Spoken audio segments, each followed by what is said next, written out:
মেঘ ৰাশি ছেপ্টেম্বৰ 2026 আপোনাৰ জীৱনত আনিব পাৰে এনে কিছুমান পৰিৱৰ্তন যাৰ বাবে আপুনি নিজেও আচৰিত হৈ পৰিব। ক'ৰ পৰা আহিব পাৰে ধনলাভ, চাকৰি আৰু ব্যৱসায়ত কণ্ঠ সুযোগে আপোনাৰ ভাগ্যৰ দুৱাৰ মুকলি কৰিব। প্ৰেম আৰু দাম্পত্য জীৱনত কি নতুন অধ্যায় আৰম্ভ হ'ব পাৰে আৰু ছেপ্টেম্বৰ মাহত কণ্ঠ ভুল কৰিলে হাতৰ পৰা ডাঙৰ সুযোগ ওলাই যাব পাৰে। এই মাহত মেঘ ৰাশিৰ বাবে কণ্ঠৰ তাৰিখ আটাইতকৈ শক্তিশালী।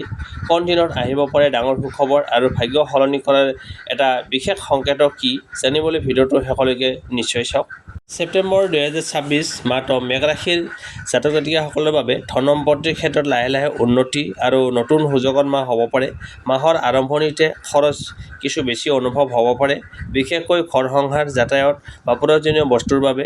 কিন্তু মাহটো আগবঢ়াৰ লগে লগে ইনকামৰ নতুন পথ বা অতিৰিক্ত উপাৰ্জনৰ নতুন সুযোগ দেখা দিব পাৰে। হঠাৎ ধনলাভৰ যোগ। এই মাহত পুৰণি কোনো পাবলগীয়া ধন ঘূৰাই অহা, বন্ধ হৈ থকা পে'মেণ্ট লাভ কৰাৰ অথবা আগতে কৰা কামৰ পৰা অতিৰিক্ত উপাৰ্জন হোৱাৰ সম্ভাৱনা থাকিব পাৰে। কোনো আত্মীয়, পুৰণি পৰিচিত বা আগৰ কৰ্মসূত্ৰৰ যোগাযোগৰ পৰাও আৰ্থিক সুযোগ আহিব পাৰে। চাকৰি আৰু উপাৰ্জন। চাকৰিয়াল লোকসকলৰ বাবে ছেপ্টেম্বৰ মাহত নতুন দায়িত্ব, ইনচেণ্টিভ, বোনাছ বা উপাৰ্জন বৃদ্ধিৰ আলোচনা হ'ব পাৰে। যিসকলে চাকৰি সলনি কৰাৰ কথা ভাবিছে তেওঁলোকে মাহৰ দ্বিতীয় ভাগত নতুন সুযোগৰ খবৰ পাব পাৰে।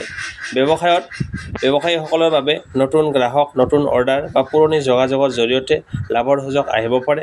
বিশেষকৈ যিসকলে অনলাইন কাম, ক্ৰয় বিক্ৰয়, যোগাযোগ, ভ্ৰমণ বা সেৱামূলক ব্যৱসায়ৰ লগত জড়িত হৈ আছে তেওঁলোকৰ বাবে সুযোগ বৃদ্ধি পাব পাৰে। কিন্তু এটা কথা সাৱধান, ছেপ্টেম্বৰ মাহটোত হঠাৎ লাভৰ আশাত ডাঙৰ অংকৰ ধন ইনভেষ্ট কৰা, কাৰোবাক চিন্তা নকৰাকৈ ধাৰ দিয়া বা কাগজ পত্ৰ নপঢ়াকৈ কোনো আৰ্থিক চুক্তিত চহী কৰাটো এৰাই চলিব। লাভ আহিলেও সেই লাভ ধৰি ৰাখিবলৈ সঞ্চয় আৰু পৰিকল্পনা অতি গুৰুত্বপূৰ্ণ। মাহটোৰ বিশেষ সংকেত। ছেপ্টেম্বৰৰ দ্বিতীয় ভাগত মেঘ ৰাশিৰ বাবে কোনো অপ্ৰত্যাশিত সুখবৰ, পুৰণি ধন ঘূৰাই পোৱা বা নতুন উপাৰ্জনৰ সুযোগ বিশেষভাৱে গুৰুত্বপূৰ্ণ হৈ উঠিব পাৰে। যিটো সুযোগ প্ৰথমতে সৰু যেন লাগিব, পিছলৈ সেইটোৱে ডাঙৰ লাভৰ পথ মুকলি কৰিব পাৰে। মেঘ ৰাশিৰ বাবে ছেপ্টেম্বৰ মাহটো প্ৰেম আৰু দাম্পত্য জীৱনৰ বাবে যথেষ্ট গুৰুত্বপূৰ্ণ হ'ব পাৰে। এই মাহত কেৱল প্ৰেমৰ অনুভূতিয়েই নহয়, বিশ্বাস, যোগাযোগ আৰু সম্পৰ্কৰ ভৱিষ্যত এই তিনিটা বিষয়ত বিশেষভাৱে আগবাঢ়ি আহিব পাৰে। মাহটোৰ আৰম্ভণিতে কিছুমান মেঘ ৰাশিৰ জাতক জাতিকাসকলৰ মনত অলপ দধৰ-মধৰ অৱস্থা বা অস্থিৰতা থাকিব পাৰে। আপুনি হয়তো অনুভৱ কৰিব পাৰে যে আপোনাৰ প্ৰিয় মানুহজনে আগৰ দৰে সময় দিয়া নাই, কথা কম কৈছে অথবা কিবা এটা আপোনাৰ পৰা লুকুৱাই ৰাখিছে। কিন্তু প্ৰতিটো নীৰৱতাক সন্দেহ হিচাপে লোৱাটো এই মাহত আপোনাৰ বাবে ঠিক নহ'ব। কেতিয়াবা সন্মুখৰ মানুহজন নিজৰ কাম, দায়িত্ব বা ব্যক্তিগত চিন্তাৰ বাবে ব্যস্ত হৈ থাকিব পাৰে। প্ৰেমৰ সম্পৰ্কত থকা মেঘ ৰাশি। যিসকলে ইতিমধ্যে প্ৰেমৰ সম্পৰ্কৰ লগত জড়িত হৈ আছে তেওঁলোকৰ বাবে ছেপ্টেম্বৰ মাহৰ সম্পৰ্কটো আৰু গভীৰ কৰাৰ সুযোগ আহিব পাৰে।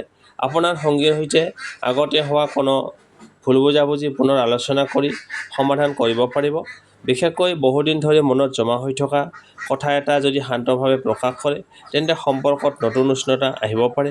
এই মাহত আপোনাৰ প্ৰেমিক বা প্ৰেমিকাৰ পৰা কোনো বিশেষ কথা, প্ৰস্তাৱ বা সুখবৰ শুনিবলৈ পাব পাৰে। কিছুমানৰ ক্ষেত্ৰত সম্পৰ্কটো পৰৱৰ্তী পৰ্যায়লৈ লৈ যোৱাৰ কথা, যেনে পৰিয়ালক জনোৱা, বিয়াৰ কথা আলোচনা কৰা অথবা একেলগে ভৱিষ্যত পৰিকল্পনা কৰা আপোনালোকৰ আলোচনালৈ আহিব পাৰে। কিন্তু ইয়াৰ বাবে এটা কথা মনত ৰাখিব, যিদৰে নিজৰ কথাই সঠিক বুলি প্ৰমাণ কৰিবলৈ চেষ্টা নকৰিব জেদৰ দ্বাৰা। মেঘ ৰাশিৰ স্বভাৱতো সাহস আৰু স্পষ্টতা থাকে, কিন্তু কেতিয়াবা এই স্পষ্ট কথাই সন্মুখৰ মানুহজনৰ মনত আঘাত কৰিব পাৰে। ছেপ্টেম্বৰ মাহত আপোনাৰ কথাৰ ধৰণটোৱে সম্পৰ্কৰ ওপৰত ডাঙৰ প্ৰভাৱ পেলাব পাৰে। যিসকল মেঘ ৰাশি বৰ্তমান ছিংগেল তেওঁলোকৰ বাবে ছেপ্টেম্বৰ মাহটো একেবাৰে নিৰস নহ'ব পাৰে। কোনো পুৰণি পৰিচিত ব্যক্তিৰ সৈতে পুনৰ যোগাযোগ হ'ব পাৰে। বহুদিন ধৰি কথা নোহোৱা কোনো মানুহে হঠাৎ মেছেজ, ফোন অথবা ছ'চিয়েল মিডিয়াৰ জৰিয়তে যোগাযোগ কৰিব পাৰে। আনহাতে কৰ্মক্ষেত্ৰ, বন্ধুবৰ্গ, যাত্ৰা বা অনলাইন যোগাযোগৰ জৰিয়তে নতুন কোনো ব্যক্তিৰ সৈতে পৰিচয় হোৱাৰ সম্ভাৱনা থাকিব পাৰে। কিন্তু এই সম্পৰ্কত আৰম্ভ কৰাৰ আগতে সন্মুখত মানুহজনৰ আচৰণ লক্ষ্য কৰক। কেৱল মিঠা কথা কোৱা, প্ৰথম সাক্ষাতৰ ওপৰত দেখা কৰাৰ ওপৰত ভিত্তি কৰি সিদ্ধান্ত নল'ব। এই মাহত আকৰ্ষণ আৰু প্ৰকৃত ভালপোৱাৰ মাজত পাৰ্থক্য বুজি লোৱাটো আপোনাৰ বাবে অত্যন্ত প্ৰয়োজনীয়। এক্স বা পুৰণি প্ৰেম। ছেপ্টেম্বৰ মাহত কিছুমান মেঘ ৰাশিৰ জীৱনত অতীতৰ কোনো সম্পৰ্ক স্মৃতি পুনৰ উভতি আহিব পাৰে। আপোনাৰ এক্সে যোগাযোগ কৰিব পাৰে অথবা কোনো ঘটনাই আপোনাক পুৰণি সম্পৰ্কটোৰ কথা মনত পেলাব পাৰে। কিছুমানৰ ক্ষেত্ৰত পুনৰ কথা বতৰা আৰম্ভ হ'ব পাৰে, কিন্তু ইয়াত আটাইতকৈ গুৰুত্বপূৰ্ণ কথাটো হ'ল কেৱল অকলশৰীয়া অনুভৱ কৰি পুৰণি সম্পৰ্কলৈ ঘূৰি নাযাব। যদি আগৰ সম্পৰ্ক ভঙাৰ কাৰণটো একেই আছে, তেন্তে কেৱল আৱেগৰ বাবে পুনৰ সেই সম্পৰ্কত সোমাটোৱে ঠিক নহ'ব। প্ৰথমতে চাওক মানুহজন সঁচাকৈ সলনি হৈছে নে নাই, কেৱল না সময়ে আপোনাক দুৰ্বল কৰি তুলিছে। দাম্পত্য জীৱন বিবাহিত মেষ ৰাশিৰ জাতক জাতিকাসকলৰ বাবে ছেপ্টেম্বৰ মাহত দাম্পত্য জীৱনত কথা বতৰাই সকলোতকৈ ডাঙৰ ভূমিকা পালন কৰিব। স্বামী স্ত্ৰীৰ মাজত আগতে থকা কোনো ভুল বুজাবুজি লাহে লাহে কমিব পাৰে। একেলগে ভ্ৰমণ, ঘৰুৱা কাম, কোনো কাম, পৰিয়াল অনুষ্ঠান বা ভৱিষ্যত পৰিকল্পনাই দুয়োৰে মাজত দূৰত্ব কমাব পাৰে। কিছুমান দম্পতীৰ বাবে এই মাহত ঘৰ, সম্পত্তি, সন্তান, আৰ্থিক পৰিকল্পনা অথবা ভৱিষ্যত জীৱনক লৈ গুৰুত্বপূৰ্ণ সিদ্ধান্ত লোৱাৰ সময় আহিব পাৰে। যদি আপোনালোকৰ মাজত কোনো বিষয়লৈ বহুদিন ধৰি মনোমালিন্য চলি আছে, তেন্তে ছেপ্টেম্বৰ মাহত সেই বিষয়টো মুকলিকৈ আলোচনা কৰাৰ সুযোগ পাব পাৰে। কিন্তু সাৱধান হ'ব লাগিব তৃতীয় ব্যক্তিৰ কথাত প্ৰভাৱিত নহ'বলৈ। কোনোবাই আপোনাৰ সঙ্গীৰ বিষয়ে কিবা কথা ক'লে লগে লগে বিশ্বাস নকৰিব। প্ৰথমতে নিজৰ সঙ্গীৰ সৈতে কথা পাতক। সন্দেহৰ ওপৰত সিদ্ধান্ত ল'লে সৰু সমস্যা ডাঙৰ হ'ব পাৰে। দাম্পত্যত সুখ বৃদ্ধি কৰাৰ উপায়। এই মাহত আপোনাৰ সঙ্গীক কেৱল উপহাৰ দিয়াই নহয়, সময় দিয়াটো অধিক মূল্যৱান হ'ব। দিনটোত অলপ সময় মোবাইল আঁতৰাই দুয়োৱে কথা পাতক। সঙ্গীৰ কথাবোৰ মাজতে বাধা নিদিয়াকৈ শুনি যাওক। সৰু সৰু কথাত প্ৰশংসা কৰক। বিশেষকৈ যদি আপোনাৰ সঙ্গীয়ে কোনো কামত আপোনাক সহায় কৰিছে, তেন্তে সেই কথাটো মুখেৰে প্ৰকাশ কৰক। কেতিয়াবা তুমি মোৰ বাবে বহুত গুৰুত্বপূৰ্ণ, এই সৰু বাক্যটো সম্পৰ্কত ডাঙৰ পৰিৱৰ্তন আনিব পাৰে। ছেপ্টেম্বৰ মাহৰ বিশেষ সতৰ্কতা। মেষ ৰাশি, এই মাহত আপোনাৰ প্ৰেম আৰু দাম্পত্য জীৱনৰ আটাইতকৈ ডাঙৰ পৰীক্ষা হ'ব পাৰে খং আৰু জেদ। খং উঠাৰ সময়ত কঠিন কথা কোৱাৰ পৰা বিৰত থাকক, কাৰণ খঙৰ সময়ত কোৱা এটা বাক্যই বহুদিনৰ সুন্দৰ সম্পৰ্কত আঘাত কৰিব পাৰে। বিশেষকৈ ৰাতি দেৰিলৈকে তৰ্ক কৰি থকাৰ পৰিৱৰ্তে কিছু সময় শান্ত হৈ পিছত আলোচনা কৰাটো ভাল। আৰু এটা কথা, নিজৰ সম্পৰ্কৰ ব্যক্তিগত সমস্যা সকলোৰে আগত প্ৰকাশ নকৰিব। বন্ধুবৰ্গ বা আত্মীয়ৰ পৰামৰ্শ লোৱাৰ আগতে দুয়োজনে মিলি সমস্যাটো সমাধান কৰিবলৈ চেষ্টা কৰক। মাহটোৰ শেষৰ ফালে কি হ'ব পাৰে? ছেপ্টেম্বৰ মাহৰ শেষৰ ফালে বহু মেষ ৰাশিৰ প্ৰেম আৰু দাম্পত্য জীৱনত মানসিক শান্তি আৰু স্পষ্টতা বৃদ্ধি পাব পাৰে। যি সম্পৰ্কত অনিশ্চয়তা আছিল তাত কোনো সিদ্ধান্ত আহিব পাৰে।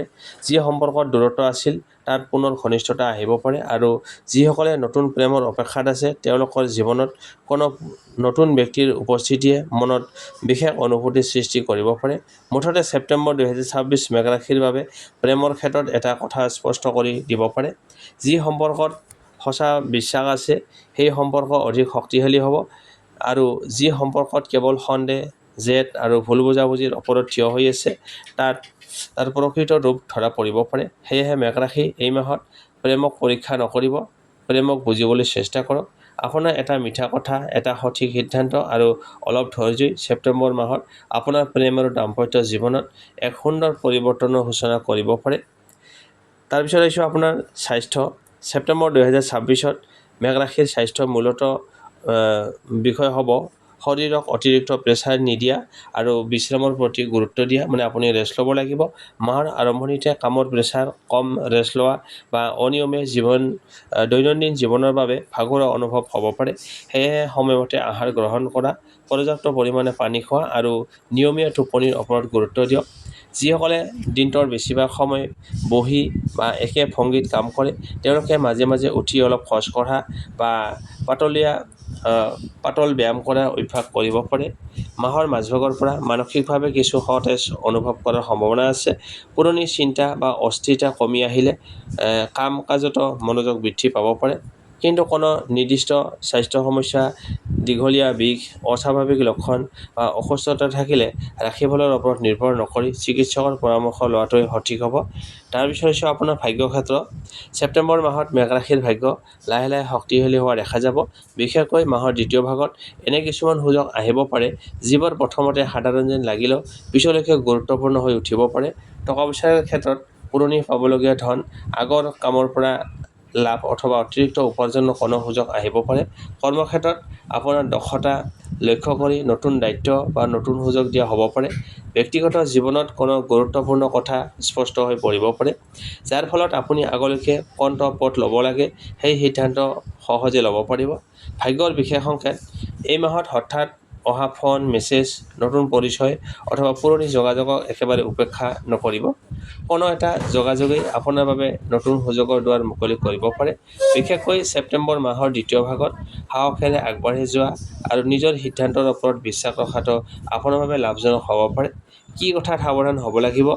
মেষ ৰাশি, আপোনাৰ ভাগ্য ভাল থাকিলেও কেৱল ভাগ্যৰ ওপৰত নিৰ্ভৰ কৰি বহি নাথাকিব। খং, খৰধৰ সিদ্ধান্ত, অতিৰিক্ত আত্মবিশ্বাস আৰু চিন্তা নকৰাকৈ সিদ্ধান্ত লোৱা, এইবোৰে হ'ব এই মাহত আপোনাৰ সুযোগৰ বাধা। সুযোগ আহিলে চিনাক্ত কৰক, কিন্তু সেই সিদ্ধান্ত লোৱাৰ আগতে এবাৰ ভালদৰে ভাবি চাওক। মূল কথা: ছেপ্টেম্বৰ 2026 মেষ ৰাশিৰ স্বাস্থ্যত নিয়ম শৃংখলা আৰু ভাগ্যত ধৈৰ্য, এই দুয়োটা ক্ষেত্ৰতেই সফলতাৰ চাবিকাঠি। মাহৰ শেষভাগৰ ফালে আপোনাৰ বাবে কোনো সুখবৰ বা নতুন সুযোগে আপোনাক আগন্তুক সময়ৰ পথ মুকলি কৰাৰ সম্ভাৱনা সৃষ্টি কৰিব পাৰে। মেষ ৰাশিৰ শুভ তাৰিখ: ছেপ্টেম্বৰ 2026, শুভ তাৰিখ হৈছে 3, 9, 12, 18, 21, 27 আৰু 30 ছেপ্টেম্বৰ। এই তাৰিখবোৰত নতুন কাম আৰম্ভ কৰা, গুৰুত্বপূৰ্ণ আলোচনা কৰা বা নিজৰ লক্ষ্যৰ বাবে আগবাঢ়ি যোৱাৰ বাবে ইতিবাচক সময় বুলি জ্যোতিষীয় বিশ্বাসত ধৰা হয়। শুভ সংখ্যা 3, 9 আৰু 18। বিশেষকৈ 9 সংখ্যাটো এই মাহত মেষ ৰাশিৰ বাবে শক্তিশালী সংখ্যা হিচাপে ল'ব পাৰে। শুভ ৰং ৰঙা, খয়েৰী আৰু কমলা। গুৰুত্বপূৰ্ণ দিনত এই ৰঙৰ পোছাক বা কোনো সৰু সামগ্ৰী ব্যৱহাৰ কৰিলে আত্মবিশ্বাস আৰু ইতিবাচক মনোভাৱ বৃদ্ধি কৰাৰ প্ৰতীকী স্মাৰক হিচাপে কৰিব পাৰে। ছেপ্টেম্বৰ মাহত বিশেষ সহজ প্ৰতিকাৰ: মঙলবাৰে পুৱা ৰাতিপুৱা উঠি পৰিষ্কাৰ পৰিচ্ছন্ন হৈ সূৰ্যক পানী আগবঢ়াওক আৰু তাৰ পিছত নিজৰ সামৰ্থ্য অনুসৰি দৰিদ্ৰ বা প্ৰয়োজনীয় ব্যক্তিক ৰঙা বস্ত্ৰ, ৰঙা ফল বা খাদ্য দান কৰিব পাৰে। সন্ধিয়া কিছু সময় শান্ত হৈ বহি নিজৰ লক্ষ্য মনত পেলাই ইতিবাচক সংকল্প লওক। বিশেষকৈ মঙলবাৰে খং, তৰ্ক আৰু অযথা কথা-বতৰাৰ পৰা আঁতৰি থাকিবলৈ চেষ্টা কৰক। এইটো আপোনাৰ বাবে আটাইতকৈ সহজ আৰু গুৰুত্বপূৰ্ণ প্ৰতিকাৰ হ'ব। মাতৰ বিশেষ মেছেজ: ভাগ্যৰ দুৱাৰ খোলাৰ অপেক্ষা নকৰিব, সঠিক সুযোগ আহিলে সাহসেৰে পদক্ষেপ লওক। মেষ ৰাশি, এয়া আছিল আপোনাৰ বাবে ছেপ্টেম্বৰ মাহৰ সম্পূৰ্ণ ৰাশিফল। এই ছেপ্টেম্বৰ মাহত নতুন আশা, নতুন সুযোগ আৰু জীৱনত আগবাঢ়ি যোৱাৰ এক বিশেষ সময় হ'ব পাৰে। ধন-সম্পত্তিৰ ক্ষেত্ৰত নতুন সুযোগ, প্ৰেম আৰু দাম্পত্য জীৱনত নতুন অনুভৱ, কৰ্মজীৱনত পৰিৱৰ্তন আৰু ভাগ্যৰ ক্ষেত্ৰত হঠাৎ অহা সুখবৰে আপোনাৰ মনত আনন্দ দিব পাৰে। কিন্তু মনত ৰাখিব, সুযোগ আহিলেই সফলতা নিশ্চিত নহয়। সুযোগক সঠিক সময়ত সঠিকভাৱে ব্যৱহাৰ কৰাটোৱে সফলতাৰ চাবিকাঠি। আপুনি যদি মেষ ৰাশিৰ জাতক বা জাতিকা হয়, তেন্তে ছেপ্টেম্বৰ মাহত আপোনাৰ আটাইতকৈ ডাঙৰ আশা বা লক্ষ্যটো কমেণ্ট বক্সত লিখি জনাব।